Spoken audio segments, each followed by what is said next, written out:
Hello, everyone, and welcome back to the Hard Nine podcast. Today is March the 3rd.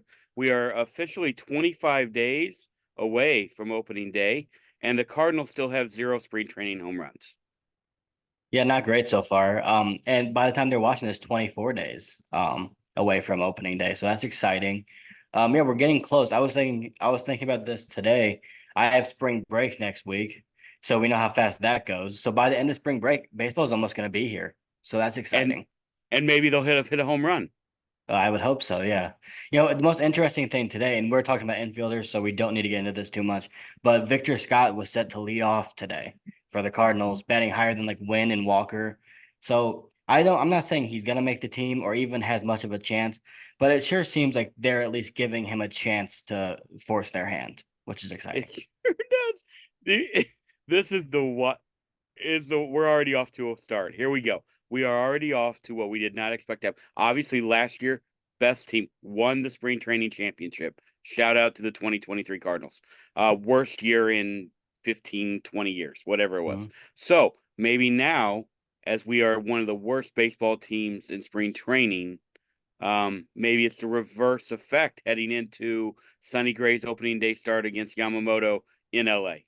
I just don't care about spring training stuff. Like, as long as the players are doing what they need to do to get ready, I could care less. There are stories about guys that go in to like at bats during spring training thinking that they only want to swing at a pitch that's outside because that's what they're working on. So, like, why should I care if Nolan Arenado bats 150 or 450 in spring training? I don't care. Be ready for opening day. And if they're ready for opening day, great. That's all I care about. Agree. Listening to Jimmy Edmonds, like sometimes listening to Jim Edmonds can give you a headache. However, listening to him talk about his spring training at bats, pretty epic. That man Mhm. didn't. He might just go up there literally and watch six pitches, and if he gets walked, he gets walked, and if he strikes out, he got Yeah. struck out. But he's like, I need to see where the ball is going. I do not care the results at all. Mhm. I mean, like, and another part of this is almost all of the players, like besides maybe Mason Wynn, who I think he still knows he's going to be starting, and obviously guys like Scott and the young guys. Besides those guys, everyone that's getting a lot of at bats for the Cardinals knows they're on the team and they've got a spot. So, like, what do they need to go? They're not there trying to prove anything. They're working on things. The one guy who does really need to show something, anything, is Dylan Carlson, who we'll talk about later. But my God, that guy, like, is he going to get better Yeah. ever? Is that ever going to happen? Mm. And we'll talk about that later. I like Carlson a lot, but he's the one that needs to get going. Everyone else couldn't care less. I mean, I think Alec Burleson has a little maybe sense of I need to do something really big to make sure I'm on this Yeah, team. sure. Other than that, I agree with But you I don't think it 100%. matters. He could do a lot of great things. He's still not making it over Crawford or Carpenter. Probably true. Yeah, I'm gonna turn my TV real quick because you can see The Last of Us in the corner. So say something. Great show, by the way. Really good. Better video Great game, but show. good show. While you do that, just a couple shout outs. Big time shout out to Caitlin Clark today for breaking the major Division 1 record as far as points scored. Obviously, there are people who've played at the NAIA level and the lower levels that have scored more points. What is wild to me, and by no means do I ever want to diminish because I mean, I was fully vested in watching Ohio State Iowa today. So by no means do I ever want to like poop on what she did. But when you think the Pistol Pete did it in 3 years without a 3 point line, that is a wild stat. I mean, I'm not saying he's the greatest player of all time. He's not. But to No. think that he scored that many points in 3 years with Yeah. no 3 point line. Now, he did shoot the ball 38 times a game, I heard today. Exactly. Yeah. Yeah. But again, Like it's impressive when you talk about like Kobe Bryant's 60-point game to end his career, but he shot like 40 times. So like I get it. But I mean, Pistol Pete was scoring 42 a game. He was scoring like freshman year, he had to play JV. He was scoring over 60 points a game. That's unbelievable. yeah, let's get into baseball. Yeah, because let's Anyway, not do shout out to Pistol Caitlin Pete talk. Clark because I think that's super cool. You What just she did the has most done for man women thing and women's ever. basketball is incredible. That's all I wanted Yeah, to say. but you just like shit on that because you were like, hey, No, look I at this cool didn't. accomplishment this woman had. Now let's talk about Pistol Pete. I was just saying when you think about that, it's why that's a I don't want wild to think stat. about Pistol Well, Pete. now you are. Okay, let's You're move welcome. on. We're here to talk about the Cardinals infield, not Pistol Pete Maravich, who has been out of relevance for 40 years. Um, LSU legend, you put some goddamn respect on him, yeah, okay, yeah, legend, sure. Um, okay, let's move bro. on. Um, So let's start. We had it. We already were gonna do these player profiles, player by player. Things popped up. We talked about that last episode. And we already did one on Contreras, but since we're doing all the infield, we're lumping him in. Mainly because Herrera is a big part of the Contreras conversation, and we haven't talked about Herrera much yet. So let's start with the catcher position.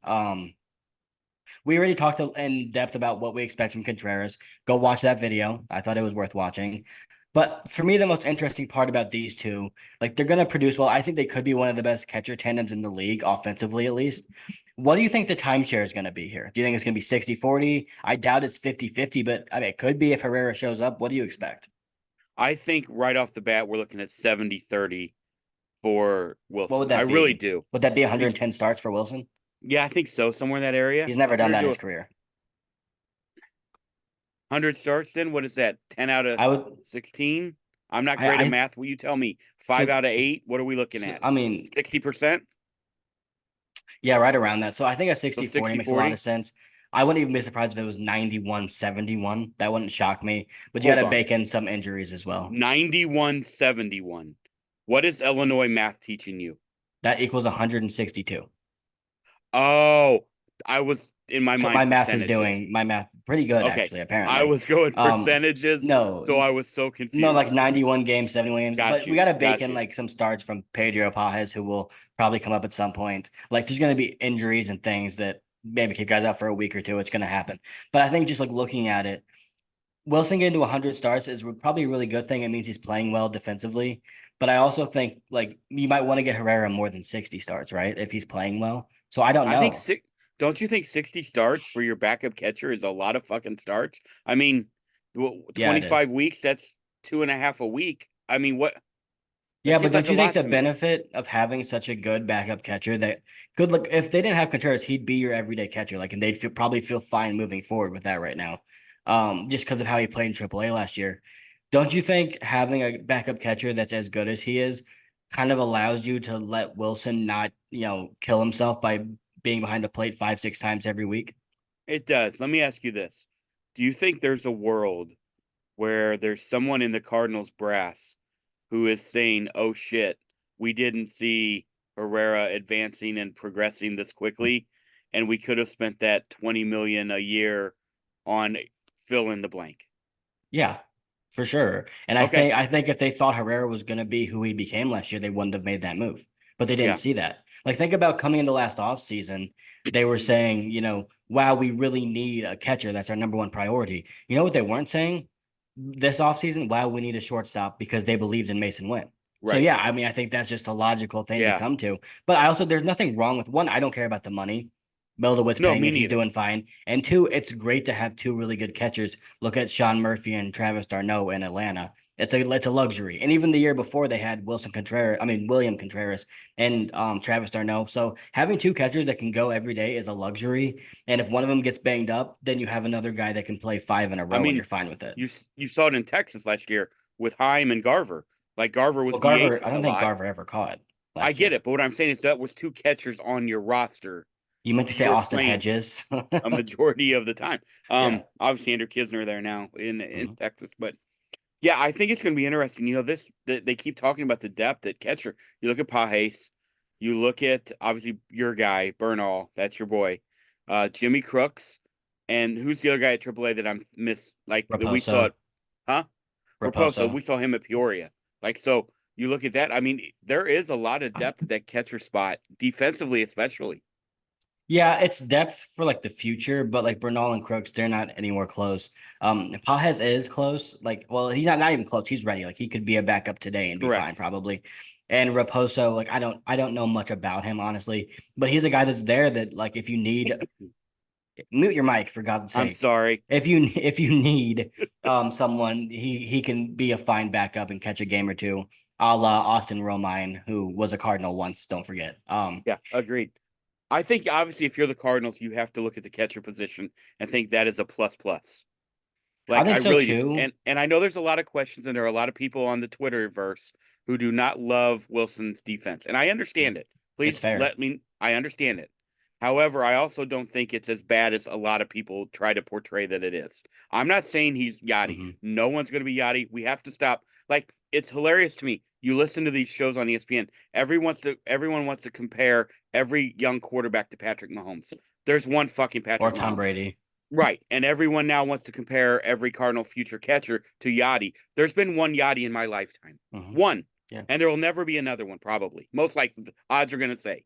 So I don't think you can, that's not a fair comparison to anyone. I think if you're the Cardinals, you're very happy with the catcher position. And I think that's one of those you sort of are like, no matter what, even if there is, knock on wood, an injury, you have somebody at AAA that you can pull up and feel comfortable as your backup. Yeah, I also have a couple interesting things about Wilson this offseason, or maybe one, but whatever. So, the Brewers have gotten this thing where they're like known for making catchers better defensively. They did it with William last year. They did it with Omar Narvaez a few years ago. They've kind of become a catcher factory, so to speak. I don't know what they're doing over there, but it's working. And obviously, William being Wilson's brother, Wilson went home and worked with William a lot on framing low strikes because he was good at getting high strike calls, but one of the worst catchers in baseball at getting the low strike called. So what he's done is he's now on the one knee stance that the olds hate, but whatever. He's doing that now, helping him bring the on ball up. And I watched a breakdown that Alex Avila did on MLB Network. Obviously, pretty good catcher for a long time. Yes. And he said that he showed video of Wilson in spring training doing it, and he was getting more calls and he looked pretty smooth with it. So Wilson's at least trying. I think there's this narrative, fair or unfair, that people over the age of 30, there's only so much you can continue to improve. You kind of are who you are at that point. But I like that Wilson seems to not be content with being who he is, and he's trying to work it out. And I also like that they brought in so many experienced pitchers. Like, I don't love that as a whole, but I like this aspect of it, that now Herrera and Wilson, both not really known for their defense necessarily. You've got guys out there when it comes to pitch calling that know what they're doing. They know what they want to accomplish. They can help teach Wilson. We talked about that last week with Sonny Gray. So I think things are trending in a way where Wilson's going to be just fine. Like, he's never going to win a Gold Glove. He's never going to be great back there. But I think they can hopefully get him to a place where you feel good about him getting 90 to 105 starts and just set it and forget it. Yeah, that's what I think we would all love to see. Yeah, and then again, when you got Herrera sitting there outside of injury, I think, like I said, I think you've got to be incredibly happy with those two guys, and is there a hopefully realistic? y'all think so too. So Yeah, I got one question for you, and then we can move on because we're probably already spending too much time on the catchers. Do you think this has a chance to be the best offensive catching tandem in baseball? Who is Milwaukee's other guy outside of Contreras? Because obviously, I am a big William Contreras fan. Also, he's great. Yeah, put me on the spot here. Let me find out.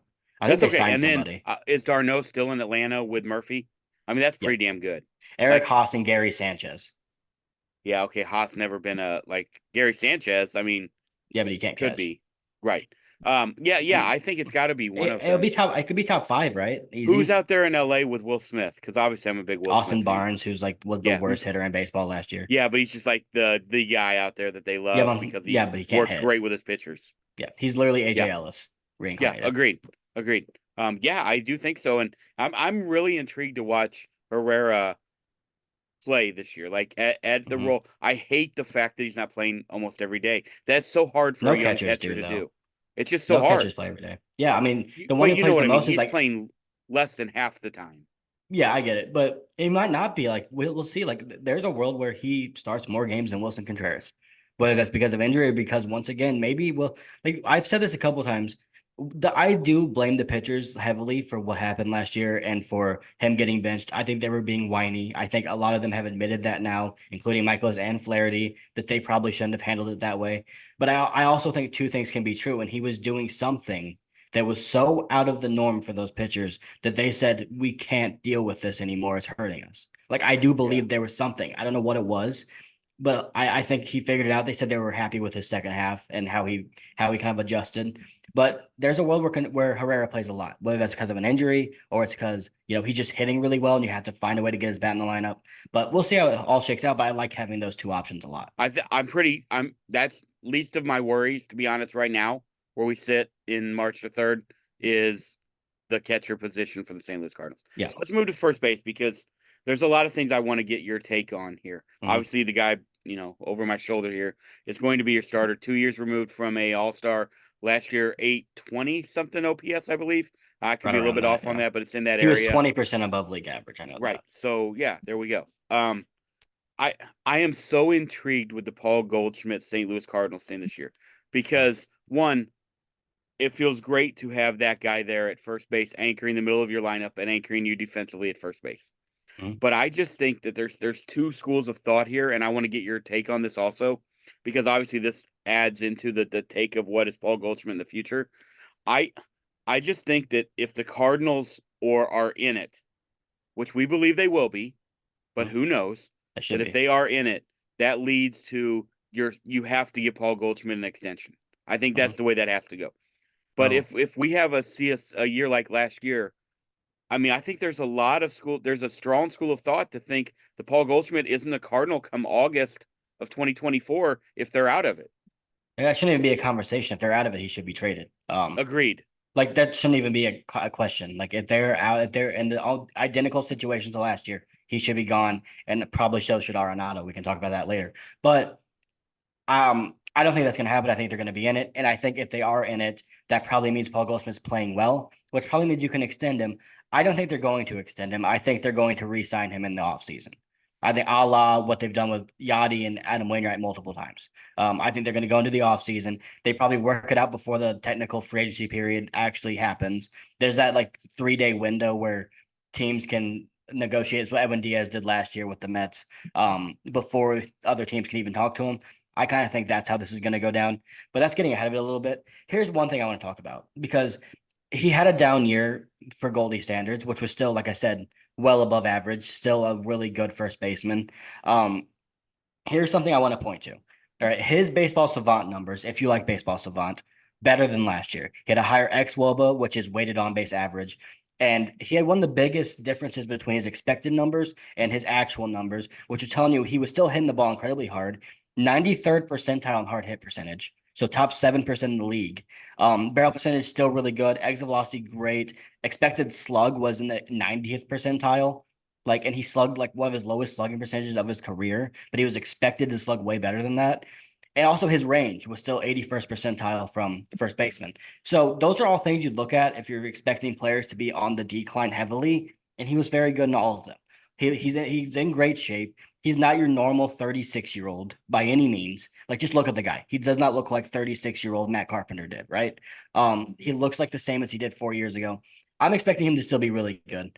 I don't think he's going to be 2022 Paul Goldschmidt ever again because that was just such a special year. But could he be closer to 2021 Goldie? Sure. I wouldn't bet against that at all. So I still have a very high level of confidence in Paul Goldschmidt being able to be your number two hitter in a great lineup. I totally agree with that. I There's zero reason Paul Goldschmidt has given me zero reason to expect a fall off the cliff sort of year. Agreed. So I'm not saying that it's going to be like you said better like 2022, but I think you're looking at somewhere between 23 and 22. I think that's what you're Yeah. looking at. And I think that if that happens, the amount of differential in the runs scored for this offense becomes drastic Mhm. if that happens. And here's the great thing about Goldie too. Like, he's batting second for you. So even if his power numbers stay at the 20 to 25 home run range, right? He's not back up to that 30 plus guy that he has been for most of his career. He's still a 360 on base percentage guy that's going to hit you a bunch of doubles. He's going to drive in runs. Takes professional at bats every single at bat he has. Like, so he's still going to provide value. He's not one of those, oh, I have to Pete Alonso's that has to hit 50 homers to be productive. That's not who he is. So he's going to be good for you. I love how people seem to think that he was bad last year, but name your favorite Cardinals hitter other than Wilson Contreras, and he was still better than all of them. Right. So, like, I don't understand why, like, people love Jordan Walker last year. He was way worse than Paul Smith. Like, it wasn't even close. So, he's gonna be good, I think. And if he is, then they should extend him for 2 years and bring him back, let him retire a Cardinal. He's always gonna be pretty good, I think. So that's my opinion on him, at least. I agree. And I think also just knowing, I mean, we've said it before on here. You never realize how important first base is until you have a bad one. No offense to Jose Matt Carpenter, Martinez. but we've seen that Jose Marti. Right. We've been there. Okay. Mhm. So when you have him over there, he's a steadying presence at first base. He's a steadying presence on the defensive on the infield. He's going to be a steadying presence in the lineup. He's going to be a steadying presence in the dugout. Having Paul Goldschmidt is always a plus plus for me, and I am incredibly excited and happy that he's a St. Louis Cardinal. And I would love to see them be in it so that they are forced to keep him and give him a 2-year extension, no matter what the metrics and everyone else wants to say to argue against that. I really honestly don't care. I'd like to see him play for 2 more years after this as a Cardinal and retire as a St. Louis Cardinal and go to the Hall of Also, Fame. yeah, I agree. I agree. Also, better postseason performer than people give him credit for. Go look at the numbers. All right. Yeah. Let's go to Matt Carpenter. He's also a Cardinal again. Um, he's not Hold gonna on. get Things you did not think you would be saying on March 3rd, 2024 not the in, most let's say, surprising. November 1st, 2023. I wish I could tell you it was more surprising than I was more surprised than I was. That's what I'll say. He's not going to get many at bats. He's already okay. Here's what I'll say. I want to be fair to Matt Carpenter. One, because you know me, he was my favorite Cardinal since he like debuted in 2011. Him and Alan Craig, that was my shit. I loved both of them dearly. Um, I have heard from Katie Wu, not personally, but just reading her stuff and listening to her speak on podcasts, that he has already made a massive difference morale wise, and people are speaking glowingly of what he has done and really what his role is, what he's getting paid to do, which is to help young guys and to kind of fix what was apparently a broken clubhouse. They had this closest to the pin thing in the outfield using, by the way, fun fact, using Mo's irons. He let them use his irons, which I think is hilarious. Apparently making a really positive impact in the ways they wanted him to make an impact. So I love that. Keep him there, but do not let him play much first base, please. Goldie, I'm even if your back hurts, please just get out there. I can't go through this again. Like we're not gonna have Burley, so he's our only backup first baseman. Um, uh, like just don't play him much. Let him have more golf fun. I don't know, but hopefully he has a few big moments. We'll see. Sure. That's what I've got. I That's love Matt Carpenter. I'm gonna enjoy my sentimental heart is gonna enjoy watching him ride around the track one more time on opening day. But if he makes more of an impact, here's what I'll say. If he makes more of an impact in the clubhouse than he does on the field, that's a good thing for the 2024 Cardinals. Do you remember last year I said they should put Jordan Walker between the Dalmatian and the guy driving the Clydesdales? Mm-hmm. I think this year you have to have Carp and Crawford driving the fucking Clydesdales out. That's what I They are said. the And that will be the Clydesdales. most important role that I need either of them to play in 2024. I don't think that's fair for Crawford, but yeah, for Ah, we'll get to Crawford in a second. I have more to say on him, but for Matt Carpenter, like he'll hit a few bombs off the bench. It'll be exciting when he does it. But other than that, I'd like to see other people take at bats. All right, let's go to second base. Two guys I want to see take at bats because they're very fun and very good. Let's start with Nolan Gorman because he's our favorite, one of our yes. favorite players on the team. Great year last year, led the team in homers, 27 homers, I believe, 26 or 27. I don't want to look it up. It's one of the two. He was on pace to hit over 30 homers. He had great stats against lefties last year. I don't know what to make of that. Small sample, we'll see. I think what having Crawford and Carpenter does if Tommy Edman is not ready for opening day, and it puts Dylan Carlson, really the only guy on the bench that you'd say is a threat against lefties as of right now. He'll be in center field playing every day. What it does is it allows guys like Gorman and Donovan, who we'll talk about, to play more against left-handed pitching because they're not going to have guys that can even platoon with them. The only guy that could is Brandon Crawford, and he's left-handed. So I'm excited to see how that develops and see if he can really take on an actual everyday role. But man, how can you not be excited about what this guy can bring this year? Like he is a prime candidate to be 35 homers and just absolutely take off this year, and I can't wait. Agree. I mean, everyone on here knows that's my guy. Like that's my guy is Nolan Gorman. I have always been obsessed with guys who hit absolute tanks.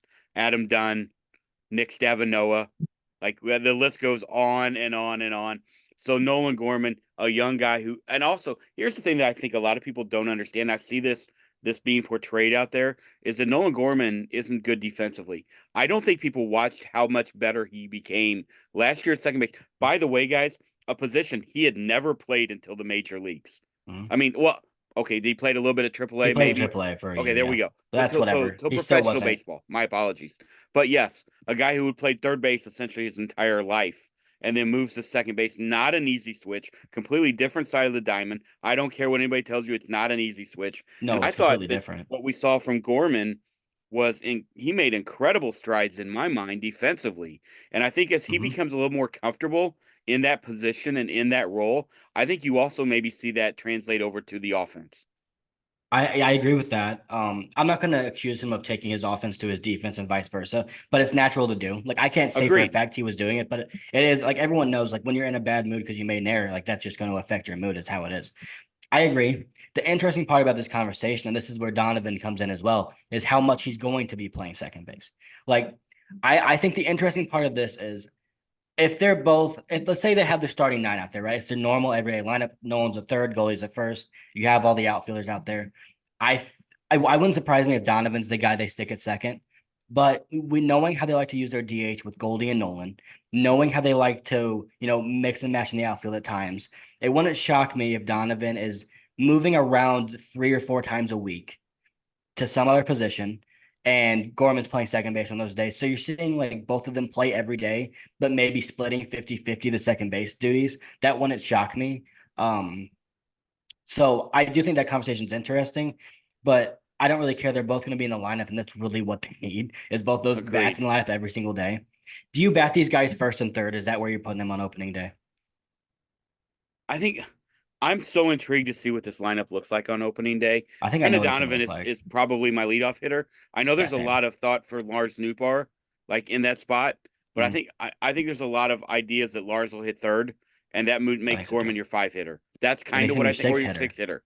What? Right, That's one of the crazy, two. isn't it? Isn't it Yes, crazy that when you look at this lineup, you have I like left, right, because it just makes your team way more difficult to pitch to and game plan for, especially with the three batter minimum. So I don't want to have Gorman or Nootbaar. I don't want to have those guys closer together. It just makes no sense from a strategic standpoint to do that, in my opinion. So what I like is that you have three guys with Gorman, Nootbaar, Donovan that can bat 1, 3, or 6, and really you put any of them there, other than maybe Gorman lead off, unless you want to go a Schwarber route. But you can do any of those three things and it looks fine. Like you like it. Like I could bat Gorman third or Nootbaar third. And the fact that I'm comfortable with that, but I'm also comfortable with that guy batting sixth as well. It means you have a really strong lineup. And that's kind you of know what? the You know strong what suit of else this it team. means? What? Jordan Walker's hitting seventh. That's what It it does. means. Does mean that. Yep. Yeah. I mean, yeah. Like Jordan Walker could be the guy we think he's going to be and still be batting seventh. Correct. Correct. Like that's Now, let me ask you possible. this. This is one thing I've been thinking about a lot lately. And I'm not trying to put any bad juju out there by any means, whether it's a bad 2024 year or it's an injury. But do you think if there is a world where Paul Goldschmidt is not a Cardinal come August 2024, which we all hope Mm-hmm. he is, and we Yep. hope therefore, do you think Nolan Gorman maybe moves over to first base and Brendan Donovan becomes your every second baseman? Or do you think that is are reserved for Jordan Walker? It's not a world I want to live in. I don't think No, Walker's a same. I don't think Walker's a first baseman. They want him to be an outfielder. He's more valuable if he's a decent outfielder. So I think they're going to continue trying that, especially if we're going down this path of rebuilding, then you definitely keep him in the outfield because if he's bad, he's bad and who cares you're losing, right? So I don't know the answer to that, but I don't think they're going to have to go down that road. I really don't. So I don't know. I would say like Gorman could be a first baseman, sure. Burleson could be the first baseman in that scenario as well. Like you've got options at that point, but I don't want to think about it, so I'm not going No, to. you Um, don't either, but we didn't I talk am about intrigued Donovan by very that. much. Yeah. Donovan last year, a high spike in power, over 11. Like I think he had 11 homers and played like half the games he played the year before, maybe a little bit over half. Um, he's the guy that we could realistically see get to 15 to 20 homers in a full season while being, a upper 300 on base guy that plays everywhere. He's so valuable to this team. Apparently, he's a leader now as well. I love Brendan Donovan. I'm glad they kept him and Gorman in this offseason. That was one of my main goals heading into it, and I'm glad they did that. Same. I'm just yeah, I think I'm on board with you too that I think Gorman's going to get more at bats from the DH spot than he is at the second base spot. If we're going to be really honest. Yeah, I Because mean, he here's the should thing. too. I just don't see like the Cardinals, and I know they did it at times, but I don't see them having Herrera and Contreras in the lineup very often together. Mhm. They have never really shown Agreed. propensity to have they like to have one catcher on the bench. And Mhm. let's hope we don't get to where we were last year where we were carrying three of them Yeah. because there's no need for that. At this time there's just no need for that. So I think that means you're going to see Donovan and Gorman a lot of at bats against lefties. I really do. Yeah, and there's two things to this as well. One, if Donovan, make sure I would be okay with DHing Donovan more in the first month or two while he still is continuing to get back from his arm injury. That makes sense to me. Have him throw a little bit less every week, maybe 2 times a week. You just get him off his feet, not having him throw. That would make sense. Also, Gorman's side of this, he has some back problems. So if you get him off his feet more often, that's good with me too. I like both of those things. Getting those two, they both have some injury things that they need to iron out. Even if they're full go right now, I still think preserving that for the future is smart. So yeah, you want to move to shortstop? Yeah, just looking at it, I'd really like to see Mason Winn play 120 or 130 games at shortstop. More would be preferred, but yeah, Okay, that's fine. That's fine. Like, I one mean, I one just forty think would be great. if you're talking about Crawford, like, Mm-hmm. I think you're talking that's one start a week, essentially, 1.5 starts a week. I could Mm-hmm. see that being the case. Like, I really honestly could, Yeah, which means that gets Mason Winn to that 125, 135 number, which nobody yep. plays 150, 162 very often anymore. There's guys who out there, just not a Marcus lot of Simeon. them. Right. There aren't a lot of them. Um, I just think if you get 100, I'd really just like to see him through the peaks and the valleys. I want to see him in there as often as possible because that is your future. We've talked on here quite often. There's not a guy at short. Now, it could be Thomas JC. We'll get to him a little bit later, but he's not like that's not his normal position as shortstop. Like Mm-mm. he's played third and second most of his minor league career. So I just think let's let Winn play and let's ride the highs with the lows. And I think at the end the peaks will way outweigh the valleys. That's what I think. Yeah, I think something has happened that's weird for me. With Mason Wynn. I like having reasonable expectations for prospects because I think it's unfair to have Jordan Walker coming in last year and say hey, this guy better bat 300 and hit 30 in his first year. I think that's dumb. For some reason, his bad stretch to start the year last year has made people think he's like not a good hitter. Yeah. And I don't understand why. He might be below average, but I see people saying, well, if he's 75 OPS plus, he's going to be better than that, guys. Like, he is not a bad hitter. He's been good everywhere he's gone. He was great in AAA last year. I see people saying he's not even going to hit 10 homers. He hit 20 last year in AAA. I'm not saying he's going to hit 20 for the Cardinals, but is it unrealistic to say 12 to 15? No, that's probably that. I think that's where he's going to be around if he plays a lot. Um, it's just a weird thing that's happened. And I feel like a lot of it's sports talk radio and people get their opinions from that. But like, Mason Wynn's a better hitter than you think. Go look at his stats. He's also showing out in spring right now.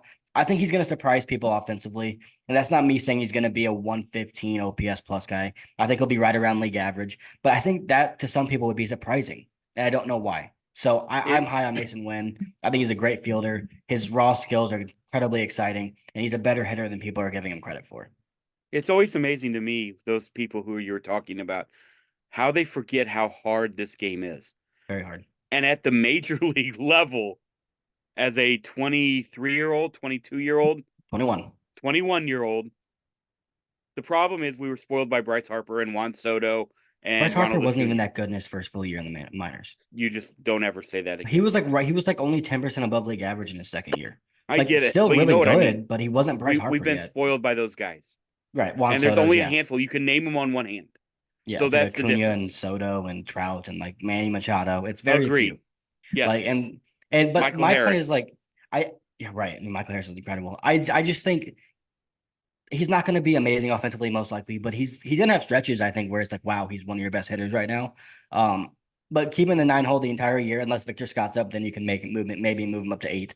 But he's gonna do well. I'm excited for him. And we'll talk about Brandon Crawford briefly. Had a lot of talk about him last week. I like the idea of him and Mason Wynn like being joined at the hip. I hope that's what happens. I hope they form a good relationship. Brandon Crawford has a lot of experience in Major League Baseball, a lot of winning, a lot of being a great shortstop that couldn't hit for a while, and then he could hit for a little bit. There's a lot of Brandon Crawford can instill in Mason Wynn that can bring value. So I'm excited about that. Once again, on the field, if he's playing once every week or maybe 3 times a week, the Mason Wynn's not playing well or is hurt, that's fine. But I think once again with Matt Carpenter, his value should be more off the field than on the field. Agreed, 100%. Back to Win just for a second. I've said it before, and for some reason this like I think angers people.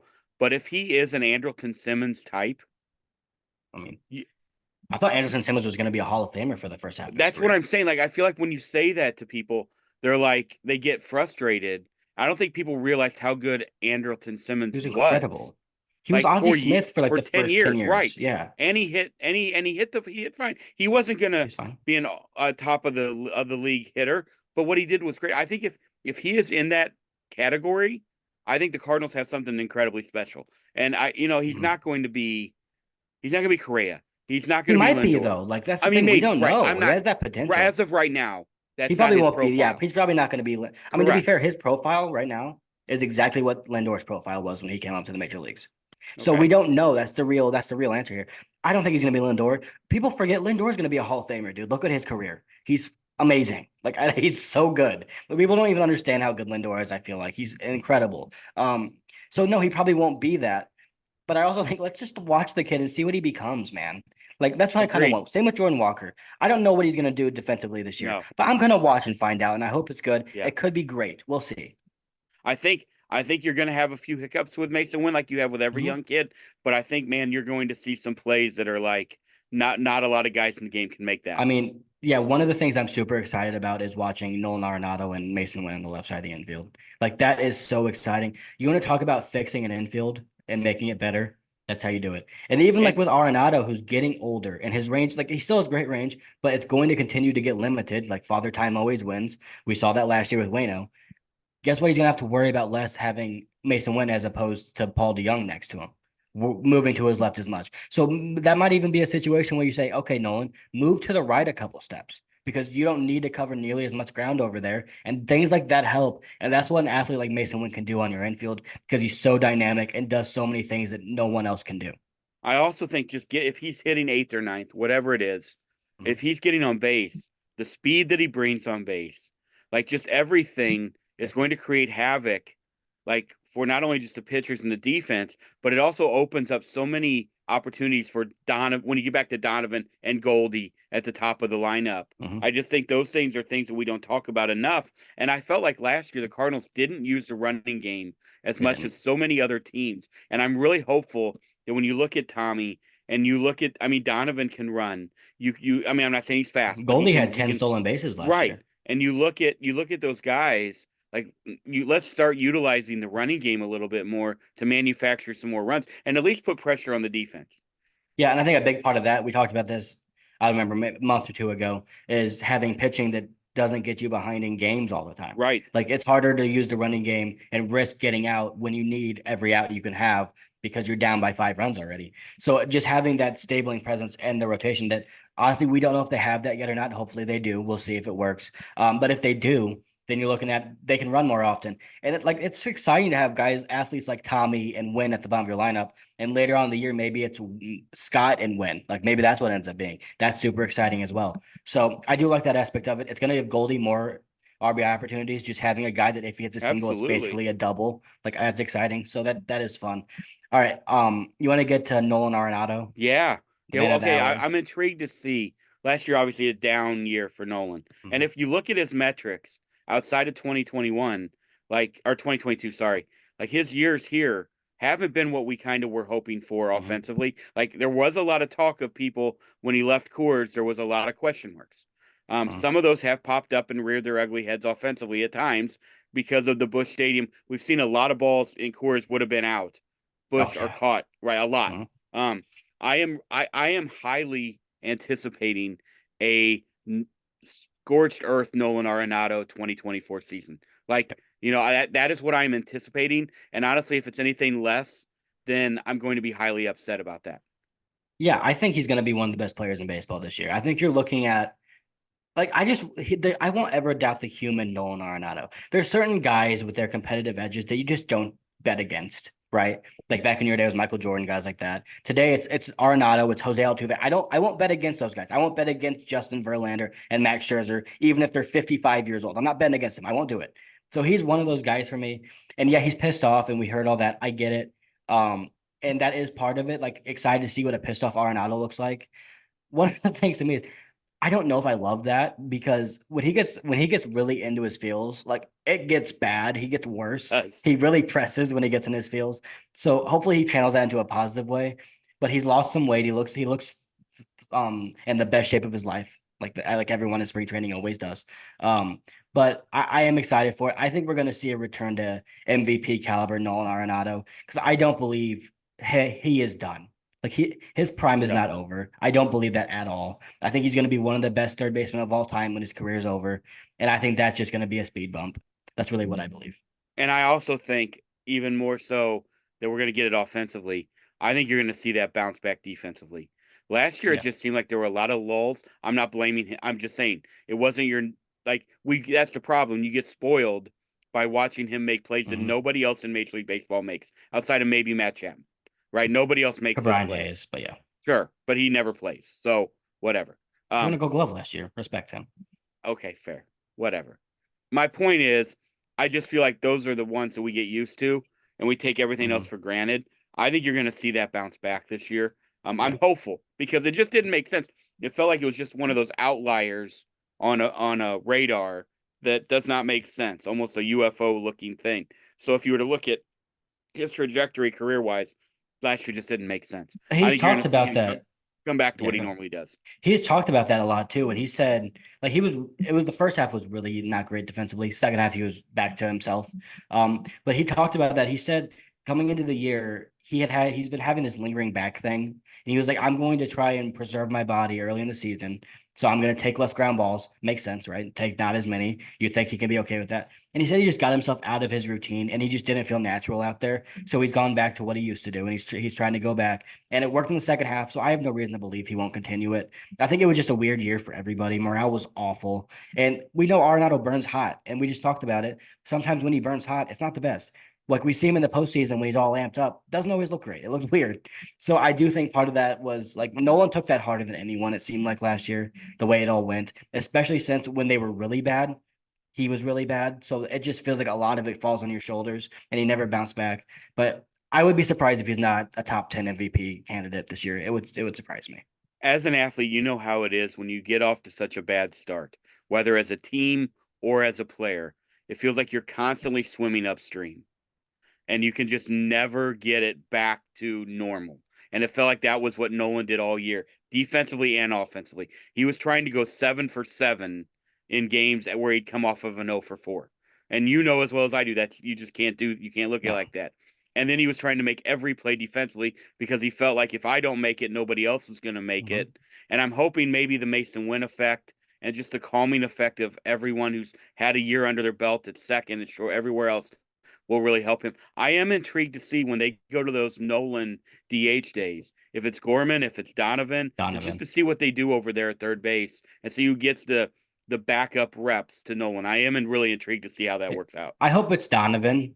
Like I think the value of Donovan is how well he can move around. Like we talk about this all the time, where it's like continuity and defense is very important.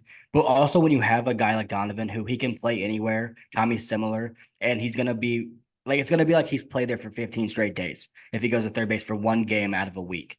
Like that's how good he is. So he should be the guy moving around. He has a utility gold glove for a reason. So I hope they use him that way and not Gorman. Once again, Gorman's back stuff move Gorman around as little as possible is what I'll say. Like have Donovan be that guy, have one of them, have it be him.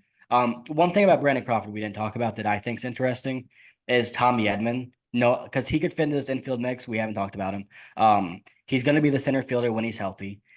I like that Brandon Crawford allows Tommy Edman to not have to move around anymore.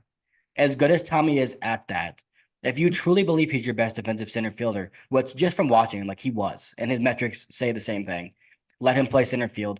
Having Tommy Edman be the starting center fielder and the backup shortstop, that's too much, man. That's too much for anyone to be able to do that. Let him be in center field every day. I like that Crawford allows them to do that. I agree. I agree. Just looking at wild thing I heard the other day, 17 new additions to the 40-man roster from last year. Hmm. That's the And Michael big. Ciani is still here. So is Jose Fermin. So that's a He's going off right now in spring. sure. Okay. He is. That's a big number, but it is like as we talk about the infield. Fermin, one of those guys that's going to start at Memphis. You're going to have JC down there.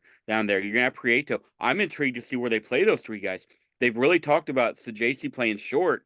What does that mean? Is Prieto going to play third? Is that what they're going to do? I mean, I I'm intrigued to see because mhm. I got to assume Fermin's going to move over to second base. Kramer Robinson, one of our favorites, but he's finally out of the system for the 14th time. I Yeah, right. don't He'll be think they're going back. to bring He'll him be back. back. LSU legend, love him. Yeah, because the However, Cardinals never bring big guys back. They never I do do that. not. I'm just gonna say right now, I don't know that he's coming back. Yeah. But what do you think? What do you think that looks like if they're gonna move JC to short? You think Prieto plays third for them down in Memphis? I I don't think they're moving JC to short full time. I think he's going to play there a couple times a week to start. Honestly, like I don't think That's he's going to not be the what it full time sounded shortstop. like. Yeah, I don't know. I mean, it's very wishy washy. The way I think it's going to be, I think Prieto's playing second because that's just where he plays. There's no reason to really move him Oh, if you're moving to JC. And I think you probably see Fermin and JC play third and short. Like, well, okay, however that works out, I don't know, but I would imagine that's how it breaks down. Because for me, like Prieto has played third in some spring training games, but yeah, like he's a second baseman. Why move him? You know what I mean? Also, yeah. like I'm trade just that poor intrigued. guy. I When's he mean, ever going to play up here? you look at that trade deadline last year, and we don't know how it plays out. We have no No idea. idea. What we do know is this: Jordan Montgomery helped Texas win a World Series. That's all we know. They That's can't all lose we that know trade. We know that. as of right now. Huh? I said the Rangers can't lose that trade. We do know Agreed. that. Right. They won a World Series. So, Yeah, they like, did the there you thing. go. First time ever. They won it. However, what we do know is you have added a lot of guys to a 40-man roster. You've gotten younger. You've added arms. You've added depth in the infield with Prieto and Sajasi to your Fermin. I mean, I don't, again, we don't know how it ends up. But right now, it was almost like just completely restocking. Almost like Mhm. I think I heard somebody say this the other day. I don't remember. Is it Ackerman? Is it Tom Ackerman who's doing the spring training games? I think he Mhm. did it the other day. Who said it was almost like another draft. And that was actually a really, I'd never thought of it that way, He's great, but by the that way. is I love Tom exactly what it Ackerman. was like. Yeah, Tom Ackerman is great, by the way. I love him. He He's is. I amazing. love him. Um, Agreed. yeah, I agree, and they did a great job. Even if JC and Roby and Prieto and all these guys that they got don't pan out, even if that's the case, Drew Rom, Zach Showalter, who I think is one of the most exciting ones. We'll see how he develops this year. Uh, Even if it doesn't, they still restocked areas of need, and that's what they needed to do at the time. Montgomery was going to help them zero on the team, so like that, at least they got guys that can help them. So that's exciting. So JC's particularly exciting. I don't know how he.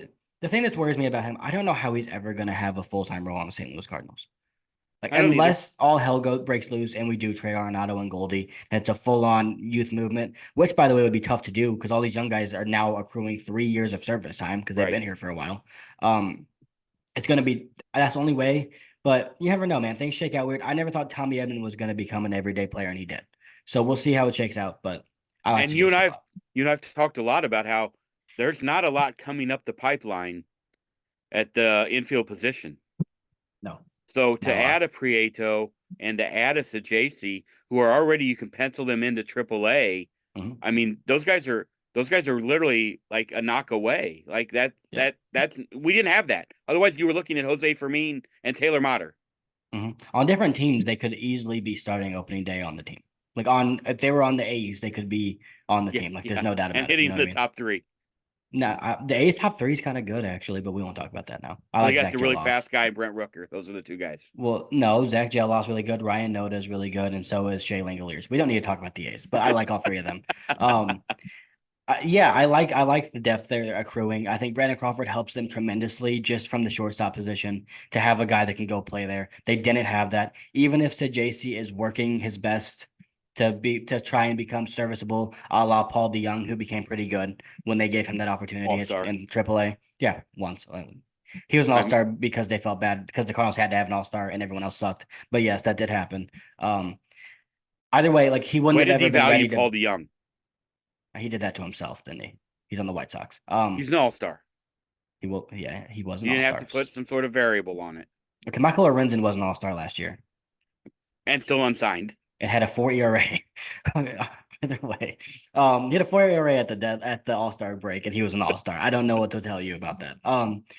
What was I saying? You just complete. I Oh, don't I like know. that Brandon Crawford gives them that flexibility. I really do like that. Like, I think if we didn't get Matt Carpenter, people would really like the Crawford signing, and I think it's one of those like you're not liking both. But I think there's a way for that to make it work. It just sucks for Burleson. If you're looking around the National League outside of Atlanta, is there a better infield I was thinking potentially about this too. like than the Cardinals?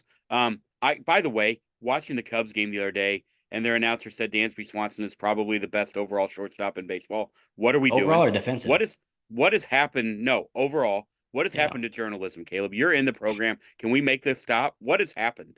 Well, to be fair, broadcasters are not necessarily journalists. They're Well, supposed he to hype up was. the team. This was not the color guy. This was the play-by-play guy. Yeah, I mean, he's still not a journalist, but yeah, he David Swanson's very good. He's not the best shortstop in baseball. He's not even top 5, maybe top 10, but very good defensively. If he said defensive, I wouldn't argue. He did I'd not. maybe disagree, but I wouldn't argue with you. Yeah, I don't know. That's not true. Anyway, sorry. Yeah, Back to my question. that's a good question. I think they're definitely up there. Um, it depends. Is Bellinger playing first for the Cubs? Because that's a really good infield if he is. But still, I don't think they're as good as the Cardinals. I think it can be. A lot of that depends on what you get at him when offensively. Like, because they're just not going to compare to the Braves. There's not like they don't have an Agreed. Austin. Well, Matt Olson's too good for them to compare to him. But And Albies. I mean, yeah, and yeah, they're good. They're really good. Orlando Arcia was an all-star last year. Yeah, right. I don't know who else you'd even put though. Like who else would there be in the I mean, conversation other Harper's than going the to play Braves? first, but I don't think that Yeah, Bohm that's and really Harper good. on the course. That's really good. I mean, Trey Turner is a stud, Yeah, I mean that's up there. and Bryson Stott's very good as well. Agreed. So that's definitely there. Yeah, Um, Bryce I Harper I really don't. elevates that. But yeah, I don't. I mean, outside of those two Diamondback teams, could have a sneaky good one if Jordan Lawler's ready. They could be pretty good. But even then, like we I have just think it's Arenado, an they have interesting thing to Suarez. look at. Yeah, they're up there, man. Like I was thinking of this. I was going to ask you this actually. Does this team have the potential to be the best infield in baseball? I think no. I mean, I know Matt Olson's really good. Okay, so I'm not going to say he's not. And he had a great year last year, like 50 home runs, amazing. It wasn't that long ago where he didn't do that, where he was just kind of a pretty good first baseman.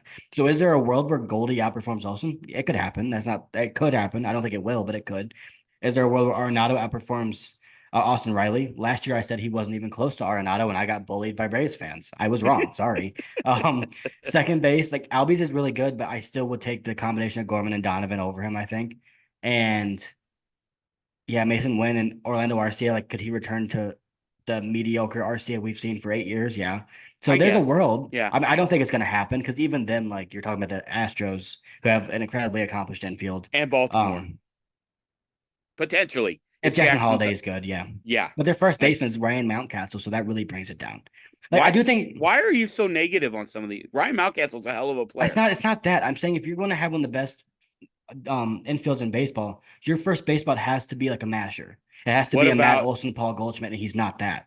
now that Matt Chapman signed in San Francisco? Who's going to play third for Toronto? Do we know that? Yeah, Isaiah Kiner Falefa. That's who's him and Justin Turner are slated there right now. Hey, by the way, Monty and Blake I'm still tired of not talking about signed. him. I'm tired of talking about him. I don't care. Don't sign. Tommy I don't Pham, care. Duvall, They like might care about. wild. But those guys are getting squeezed. Did you see Joey Votto's interview with Dan Patrick? It was so sad. No, I loved you. I By the way, love his I Instagram love and him. his Twitter's been great.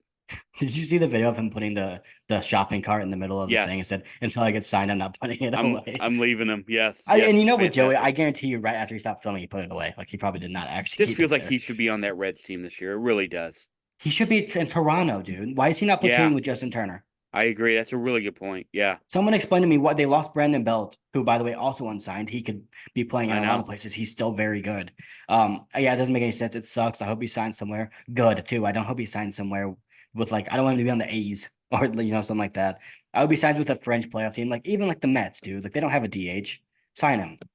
By the way, Colton signed with the Orioles minor league deal, so that's going to be interesting to see That how that sucks to goes. hit. That's where he's at right now, though, signing minor league deals and You think that in the he's most there to crowded help infield. Jackson Holiday? You think that's why they signed him? No, I think they signed Okay, him. I think they signed him in case they have an injury. okay. Who's their second baseman, by the way? They don't have I mean, Adam I Frazier I anymore. don't know who it is because I think it's going to be Jackson Holiday. No, he'll be short. No, they already have said Gunnar Henderson will play short, Yeah, Gunnar and they're Henderson will going to play move shortstop until their number one prospect they've ever had in their whole literally career is going to go. everything I have heard is that Jackson Holiday, if he makes the team, will be their second baseman. That's That's what I've stupid. heard. That's not I didn't okay. make the decision. Gunnar Henderson was like the best defensive third baseman in the American League last year. Maybe just have him Yeah, there and Jackson again. Holiday at Well, they short. got the other kid playing third there. Mateo, Yeah, no. Cowser, Ah, huh? Cowser. No, that doesn't sound right. Another young kid. Another young I think it's kid. Colton Cowser. Jordan Doesn't he play something. third? Starts with a W. Jordan Westberg. There it is. See? Yeah, Cowser's an outfielder. Yeah, you're right. Yeah, Westberg's playing third. God, Yeah, they're loaded. Another top 100 yeah, prospect. yep. Crazy. But yeah, I am really intrigued. I'm really excited about the catcher infield spot. I'm really excited about this offense, even though we have not seen it yet in spring training. Again, who cares? but Yeah, I'm I hate that intrigued by people are that. mad about this. Hate it. There's so many questions with this team, dude. We have talked about it so often, and I don't want to go down a rabbit hole here because there's no need to. But boy, there just seems like the cosmos has to come together with this offense. It Are you, really, really does. what do you I hope mean? it does. What are you talking about? Like I just feel like Arenado has to be better. Goldie has to be better. Gorman has to improve. Donovan has to No, improve. no. See, that's wrong. Gorman doesn't have to improve from an 800 OPS. He's batting Okay, sixth. that's fair. That's good. That's good. That's Donovan true. doesn't have to improve from a 780 OPS. He's a leadoff man who's on base. No, Lars Nootbaar is batting third or sixth. Who knows?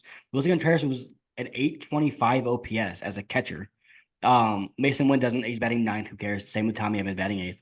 And then Jordan Walker was still well above average. So I think even if you take all of their stats and you say Donovan doesn't get hurt last year, they were a top 10 offense in baseball That's before true. Donovan got hurt. Yeah, I'm And excited don't you for hate it. on this offense? I'll defend this I'm offense with my not. life. I think they're going to be a I top have five a lot of offense in questions. baseball. I don't. I think they're going to be a top five offense in baseball. All right, let's go. I think they could be, and I think they could be not 2, 3, 4, or 5. All right. That's such a bad take. Atlanta's going to hit 800 home runs again, but they're the offense is really good. I'm not ever going to come on here and say they're not unless they're playing bad. But Okay. it's so talented. Like you know what the Cardinals are due for? They're due for a team overperforming what we expect. They're due for one of those years. I Maybe agree. it's this. See, Let's hope. By the way, thank you they're everyone for listening. As you are, if you could hit that subscribe button, we would greatly appreciate that. We will be back in a few days with the outfield, right? We're going through the outfielders next time. Yep. All right. We're gonna talk about why Alec Burleson's getting absolutely hoed by this organization again. Does feel that way. Yeah, sucks. Sorry, Burley. Poor guy. And he got married. Like, what do you want the guy to do? He did get married. Brent Donovan's having a baby. Let's get out of He here. was This is potentially going to make $750,000 a year, though. he's not going to make that if he's not playing in the major leagues. Well, if he's on the roster, he's going to make that. He's not going to be on the roster. That's the whole point of what we've been talking about. The whole point of what I just said was that I don't even know what we're doing in St. Louis anymore. I did order the new hat though. We're winning 95 games. I don't know why you're was being it the batting pessimistic. practice one that looks like the old 1950s hat? I ordered one of those. We're winning 95 games. You're being pessimistic. I don't like I'm it. not. I hate. Last I win's hope gonna be 2021. go put that on FanDuel right now. I don't even think you could bet that. Their line's like 84.5. Take All right, the let's over. get out of here. I gotta go write scripts so I can talk on television tomorrow. Kale's got to do the tennis tomorrow. Do you understand love and deuce and all of that? Okay, I really need to go. Stop it. Okay, we're out. Hey, by the way, we will be back next week. Well, no, in a few days with the outfield. Everybody have a fantastic week. We'll talk to you soon. Go Cards.